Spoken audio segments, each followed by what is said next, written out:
Hello all, welcome back to another new video of learn with Bhavna. जैसे कि आपको पता है एमएसयू 002 का assignment July 24 and Jan 25 session का हम कर रहे हैं असाइनमेंट्स, एंड उसकी सेक्शन बी का हम ये क्वेश्चन कर रहे हैं which is you have to answer in 3000 word. तो मैंने इसका फर्स्ट पार्ट ऑलरेडी अपलोड कर दिया है जहाँ पे हम ये सेकेंड क्वेश्चन के ऊपर ये रिपोर्ट अपनी रिसर्च वो लिखेंगे, जहाँ पे हमने फर्स्ट पॉइंट इंट्रोडक्शन जाना कि क्या क्या हम करने वाले हैं, एंड देन ऑब्जेक्टिव्स क्या है इस स्टडी के। सेकंड पॉइंट में हमने वो देखा।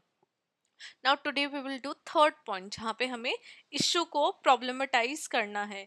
तो क्या इशू है ओडीएल प्लेटफॉर्म के ऊपर, what needs to be corrected, वो सारी चीज़ें अभी हम इस पार्ट में जानेंगे। फर्स्ट हमारा आ जाएगा barriers to education for marginalize communities in India. जब हम बात कर रहे हैं कि बहुत सारे कॉन्स्टिट्यूशनल प्रोविजंस दी गई हैं जहाँ पे राइट टू एजुकेशन को इंश्योर किया गया है मार्जिनलाइज कम्युनिटीज़ के लिए इंडिया के अंदर, लेकिन अभी भी marginalize communities socio economic inequalities face कर रही हैं, जो कि उनका जो ये राइट है क्वालिटी एजुकेशन एक्सेस का, वो कहीं ना कहीं रिस्ट्रिक्ट हो रहा है। उससे वहाँ पे बहुत सारे ज़्यादा उनको डिफ़िकल्टीज फेस करने को मिल रही हैं। जो हमारी ट्रेडिशनल एजुकेशन इंस्टीट्यूशन है वो बहुत बारी फेल हो जाते हैं इन स्पेसिफिक नीड्स को, इन कम्युनिटीज़ की नीड्स को अकोमोडेट करने में, जहाँ पे मल्टीपल बैरियर्स वो फेस कर रहे हैं। फॉर एग्जाम्पल, अब इन बैरियर्स की हम बात कर लेते हैं। फर्स्ट हमारा आ जाएगा इकोनॉमिक कंस्ट्रेंट। तो बहुत सारी जो मार्जिनलाइज इंडिविजुअल्स हैं दलित या फिर ट्राइबल बैकग्राउंड से, वो आज भी स्ट्रगल कर रहे हैं पॉवर्टी से, जहाँ पे वो high cost of traditional education नहीं अफोर्ड कर पाते हैं। जितनी भी फैमिलीज है वो प्रायोरिटाइज करती हैं कि ये जो मार्जिनलाइज कम्युनिटीज़ हैं उनके जो फैमिली मेम्बर्स हैं वो जाके पैसे कमा के लाएं, right, to earn a livelihood over education, जहाँ पे वो अपने चाइल्ड को फोर्स करते कि तुम पढ़ाई छोड़ो and you start earning money. तो वो ड्रॉप आउट हो जाते हैं अर्ली एज से ही, राइट। फिर सेकंड हमारा आ जाएगा जोग्राफिकल बैरियर्स। अब जितने भी रूरल और रिमोट एरियाज है, पर्टिकुलरली जब हम झारखंड, उड़ीसा, छत्तीसगढ़, नॉर्थन रीजन्स जैसी, नॉर्थ ईस्टर्न रीजन जैसी स्टेट्स की जब हम बात करते हैं, तो वहाँ पे एडुकेट स्कूल्स, कॉलेजेस, यूनिवर्सिटी नहीं होती हैं, उनके एरिया में नहीं होते हैं, उनके रीजन में नहीं होती है, जिसकी वजह से उनको लॉन्ग ट्रैवल डिस्टेंसेस कवर करने पड़ते हैं, और ट्रांसपोर्टेशन सिस्टम भी बहुत पुअर है, जिसकी वजह से उनकी जो एक्सेस टू एजुकेशन है उसके अंदर बहुत ज़्यादा डिफ़िकल्टीज वो फेस करते हैं। तो फर्स्ट हमारा हो गया था हमारा economic barrier, second is geographical barrier, third हमारा आ जाएगा जेंडर बेस्ड डिस्क्रिमिनेशन। ये तो ऑफ कोर्स मुझे यहाँ पे एक्सप्लेन करना ही नहीं पड़ेगा। We all very well know that जो विमेन है पर्टिकुलरली रूरल एरियाज के अंदर, वो आज भी सोसाइटल और फैमिली की रिस्ट्रिक्शन उनके ऊपर रहती है, जहाँ पे वो एजुकेशन में फुल्ली पार्टिसिपेट नहीं कर पाती है। उनकी अर्ली मैरिजेस करवा दी जाती है, डोमेस्टिक रिस्पॉन्सिबिलिटीज उनके ऊपर होती है, और जितनी भी कंजर्वेटिव जो माइंड सेट होता है, नॉर्म्स होते हैं, वो वेमेन को प्रिवेंट करते हैं कि वो हायर एजुकेशन ना परस्यू कर पाए, राइट। फोर्थ हमारा आ जाएगा कास्ट एंड सोशल डिस्क्रिमिनेशन। अब जितने भी दलित हैं, स्केड्यूल्ड ट्राइब्स हैं, वो कई बार एक्सक्लूजन और डिस्क्रिमिनेशन फेस करते हैं मेन स्ट्रीम एजुकेशनल इंस्टीट्यूशन में, जहाँ पे वो ड्रॉप आउट कर जाते हैं। और ये जो कास्ट सिस्टम है इसकी वजह से एक साइकोलॉजिकल और स्ट्रक्चरल बैरियर भी बन जाता है, जिसकी वजह से वो फॉर्मल एजुकेशन के अंदर इंक्लूड नहीं हो पाते हैं। देन हमारा फिफ्थ पॉइंट आ जाएगा टेक्नोलॉजिकल एंड डिजिटल डिवाइड। देखो, डिजिटल लर्निंग तो बढ़ रही है दिन बर दिन, right, open and distance learning भी बढ़ रही है, लेकिन ये जो डिजिटल लर्निंग है इसका जो लैक ऑफ इंटरनेट एक्सेस है ऐसी कम्युनिटीज में, डिजिटल लिटरेसी नहीं है, लोगों को मोबाइल लैपटॉप नहीं चलाना आता है, डिवाइसेस को वो अफोर्ड ही नहीं कर पाते हैं, राइट। डिवाइसेस वो चलाना तो तब सीखेंगे ना तब वो अफोर्ड कर पाए।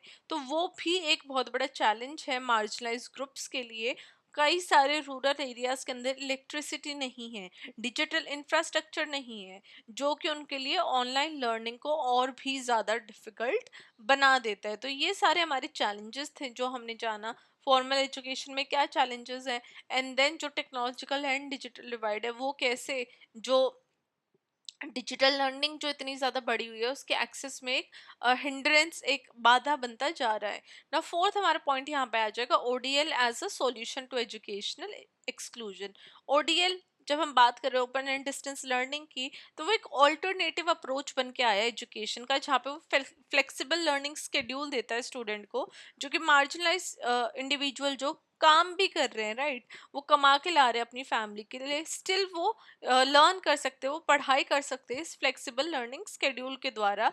जो फिजिकल अटेंडेंस की जो नीड रहती है फॉर्मल एजुकेशन में, वो यहाँ नहीं होती है, राइट। जोग्राफिकल और इंफ्रास्ट्रक्चरल लिमिटेशन भी कोई नहीं होती है, उसको वो ओवरकम करके फिजिकल अटेंडेंस का जो कॉन्सेप्ट है वो online open and distance learning के अंदर नहीं होता है, which makes it easier for people, working people, कि वो आगे अपनी एजुकेशन कंटिन्यू कर सके। देन थर्ड हमारा पॉइंट आ जाएगा अफोर्डेबल एजुकेशन प्रोवाइड करना, जहाँ पे लो कॉस्ट कोर्सेज और गवर्नमेंट फंडेड प्रोग्राम्स उनको मिलते हैं, जहाँ पे जो लर्नर है वो अपने पेस पे स्टडी कर सकते हैं और अपने फाइनेंशियल और टाइम कंस्ट्रेंट के अकॉर्डिंग एक्सेसिबल उनको एजुकेशन हो जाती है।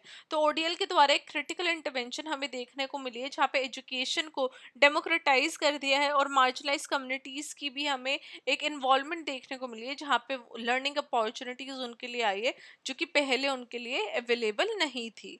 नाउ फिफ्थ हमारे जो पॉइंट आएगा लिटरेचर का रिव्यू। हाँ जी, ये आपका जो क्वेश्चन है उसके अंदर यहाँ पे मेंशन्ड है, let me just go up a little bit.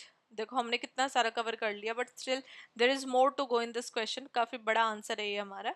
तो यहाँ पे आप देखोगे तो यहाँ पे ऑलरेडी मेंशन्ड है कि जो आपके रिसर्च जो आर्टिकल्स हैं जो ऑलरेडी पब्लिश्ड हैं, उनका जो वर्क है उसको आपको स्टडी करना है, जहाँ पे आपको फोकस करना है लोकेशन क्या रही है, रिव्यू करने ना आर्टिकल्स को, वर्क को रिव्यू करना है, जहाँ पे आपको लोकेशन क्या रहा है स्टडी का, मेथड क्या फॉलो किए गए हैं और मेन फाइंडिंग्स क्या रहा है स्टडीज में, वो हमें बात करनी है। चलो वापस चलते हैं हमारे फिफ्थ पॉइंट पे।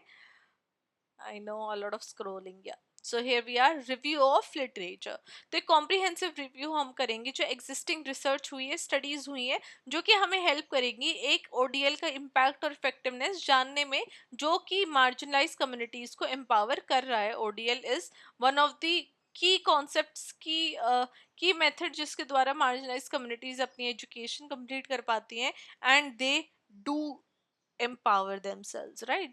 तो आगे हम बात करते हैं, जहाँ पे बुक वन मैंने जो रिव्यू किया that is open and distance learning concepts and application by Santosh Panda. तो अगर इस बुक को हम ओवरव्यू करें, राइट, जो मैंने यहाँ पे मेंशन किया, तो जो संतोष पांडा की बुक है open and distance learning concepts and application, you can also wait, I will just underline this. तो ये आपको अपने असाइनमेंट के अंदर अंडरलाइन करना है। ये जैसे आपको हाईलाइट दिख रहा है, बोल्ड दिख रहा है ना, आपको अपने असाइनमेंट के अंदर इसको इन की टर्म्स की पॉइंट्स को अंडरलाइन करना ही करना है। जो मैंने यहाँ पे बोल्ड में किए हुए हैं वो आप अपनी असाइनमेंट में अंडरलाइन करोगे इन सब पॉइंट्स को। I hope I am clear. चलो आगे बात करते हैं। तो संतोष पांडा ने अपनी बुक में कॉम्प्रिहेंसिव एनालिसिस किया है ओपन एंड डिस्टेंस लर्निंग के रोल को इंडिया के अंदर, पर्टिकुलरली जब हम मार्जिनलाइज्ड और सोशल एक्सक्लूडेड कम्युनिटीज की जब बात करते हैं, तो स्पेशली फोकस संतोष पांडा का मार्जिनलाइज्ड और सोशल एक्सक्लूडेड कम्युनिटीज के ऊपर है, जहाँ पे ये जो बुक है फोकस कर रही है जो स्ट्रक्चर, एक्सेसिबिलिटी, इफेक्टिवनेस और जो चैलेंजेस हैं जो ओडीएल इंस्टीट्यूशन के हैं विद इन इंडियन सिस्टम।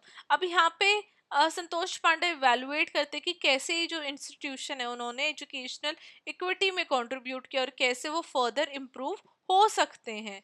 अब जो की थीम्स और जो डिस्कशन है इस बुक के अंदर, तो फर्स्ट हमारा जो आ जाएगा वो है expansion of ODL in India, जहाँ पे इस बुक के अंदर हम देख सकते हैं कि जो हिस्ट्री और डेवलपमेंट रही है ओडीएल के इंडिया के अंदर, वहाँ पे हम Indira Gandhi national open university का एक बहुत बड़ा रोल देख सकते हैं, जो कि एक स्टेट ओपन यूनिवर्सिटी है और प्राइवेट इंस्टीट्यूशन भी एक्सपैंड हो रहे हैं एजुकेशनल एक्सेस, जिसने बहुत इजी कर दी है लोगों के लिए। अब इग्नू 1985 में स्टैब्लिश हुई थी, उसने एक पायनियर अपने आप को एम्फोसाइज कर दिया था, जहाँ पे हायर एजुकेशन और भी ज़्यादा एक्सेसिबल हो गई थी मार्जिनलाइज सेक्शन के लिए, मतलब कि सभी के लिए but specially for marginalize section. अब पांडा डिस्कस करे कि जो जोग्राफिकल रीच है ओडीएल की, वो ये दिखा रहा है कि जो लर्नर है जो रिमोट ट्राइबल एरियाज के अंदर है, रूरल विलेजेस के अंदर है, इकोनॉमिकली वीकर सेक्शन से जो बिलोंग कर रहे हैं, उनको बहुत ज़्यादा बेनिफिट हुआ है इन प्रोग्राम्स के द्वारा, ओडीएल प्रोग्राम्स के द्वारा। नाउ सेकंड पॉइंट हमारा आ जाता है इम्पैक्ट ऑन मार्जिनलाइज कम्युनिटीज। अब ये बुक शो कर रहा है कि जितनी भी केस स्टडीज रही हैं जो स्टूडेंट दलित, ट्राइबल और इकोनॉमिकली डिसएडवांटेज ग्रुप से जो बिलोंग कर रहे थे, वो कैसे सक्सेसफुली कंप्लीट करते हैं अपनी एजुकेशन, जहाँ पे ओडीएल ने अपने आप में एक बहुत बेहतरीन रोल अपना निभाया है।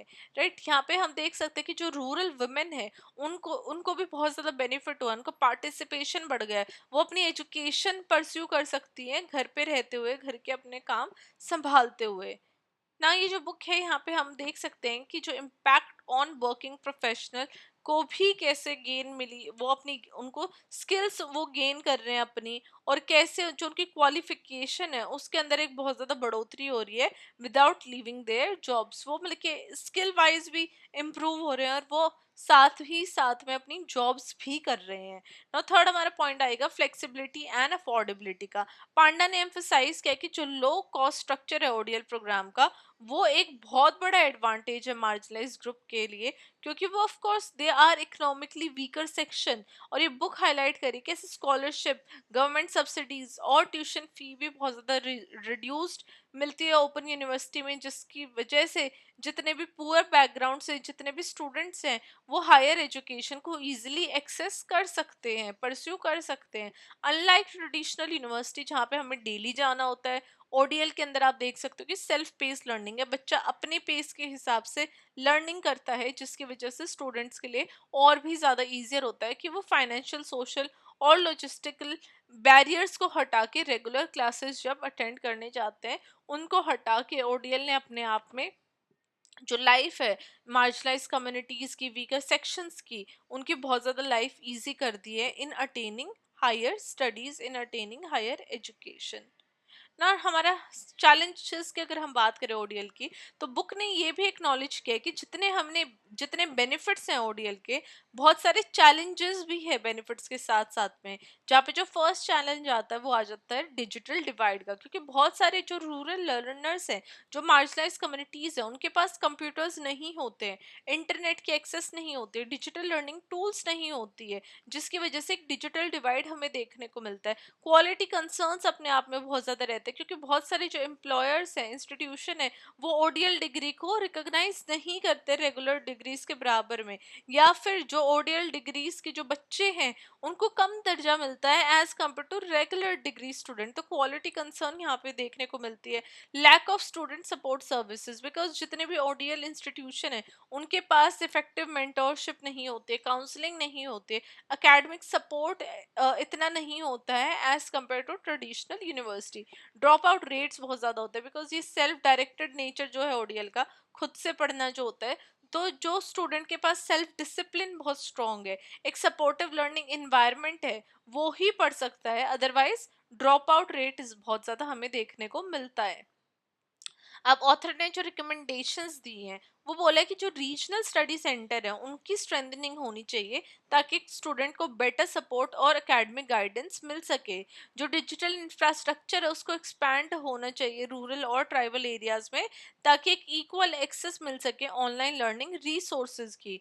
इंडस्ट्री पार्टिसिपेशन को इनकरेज करना चाहिए, ताकि एम्प्लॉयमेंट प्रोस्पेक्ट इंप्रूव हो सके ओडीएल ग्रेजुएट का। हाइब्रिड लर्निंग मॉडल्स डेवलप होनी चाहिए, जो कि ऑनलाइन एजुकेशन के साथ कंबाइन करके कम्युनिटी बेस्ड लर्निंग बन सके, और जितने भी एक्सेसिबल चैलेंजेस है उनको एड्रेस होना चाहिए with in this hybrid learning models. तो ये जो हमारे ऑथर हैं उनका ये कहना है, ये रिकमेंडेशन उन्होंने प्रोवाइड की है। अभी जो हमारी बुक 2 है, इसको we will continue in the next video, right, क्योंकि already video of course 12-13 minutes की हो गई है। So let's do overview of the book 2 in next video, in next part. तो ये हमारे सेकंड पार्ट था, जहाँ पे हमने काफ़ी सारे पॉइंट्स डिस्कस किए हैं। अगर आपको कोई कंफ्यूजन है, डाउट है, तो मुझे आप कमेंट बॉक्स में लिख सकते हैं, कमेंट बॉक्स में मेंशन कर सकते हैं। So this was it for our second part of question 2। Let me know how did you like the question, how did you like the explanation और अंडरस्टैंडिंग बहुत ज़्यादा ज़रूरी है। कोई डाउट, कंफ्यूजन कुछ भी है, तो वो आप मुझे कमेंट में बता देना। आई विल मेक श्योर कि मैं आपके हर एक कमेंट का रिप्लाई करूँ, आपके डाउट को क्लियर करूँ। Now I will see you with part 3 of this section B. जहाँ पे हम बुक 2 का रिव्यू देखेंगे, आगे का जो अपना आंसर है उसको कंप्लीट करेंगे। I see you very very soon, till then study well, study hard and keep on writing your best assignments.